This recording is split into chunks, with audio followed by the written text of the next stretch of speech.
Hi, I'm Steven with SHR A and Heating. Today I'm going to show you how to install a new air duct in the ceiling. So on this particular job, we are moving this duct over.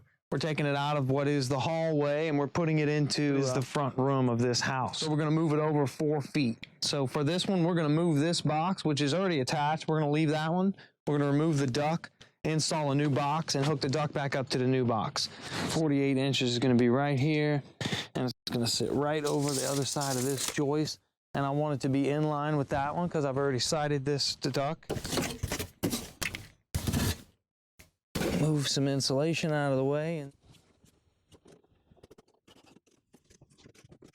Okay, once you've determined how far you want it, which direction it's going to sit, if you put it tight up against the joist, you know it's going to be pretty straight. And then you take a pencil from the inside and you mark out along the inside where the box meets the sheetrock, and that's what you should be left with. There's a nice mark on there, and that'll give you a decent line to cut a pretty straight box. You might have to trim it a little bit. If the house is not under full construction like this one is, you're going to want to send someone underneath this hole with a box that is open. They could pin up against the ceiling and catch most of the debris that falls without making too much of a mess. In this case, all the floors are wrapped, everything is sealed up, and we are ready to make a mess.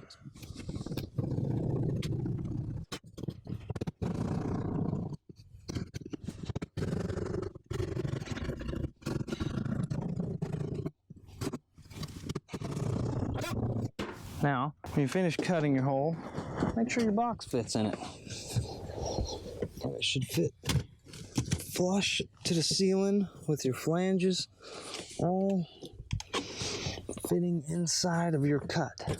Okay, so I've gotten some strap, a couple of screws, and my drill, and what I'll do here is measure this to straddle the joist on top of the boot. I'll cut it. Then what I'm going to do is just screw it down so that when we are downstairs screwing our grill on, the box doesn't push up into the attic. This will kind of be our helping hand that holds it down for as low as possible so we can get more resistance. There we go. So now it's not extremely secure, but we'll put another screw in it and it will be. Alright, so now when it gets pushed up from the bottom, it won't move around as much, and we can start our grill screw for the first time because there's no hole in this box. And that's how you add a duct into the ceiling.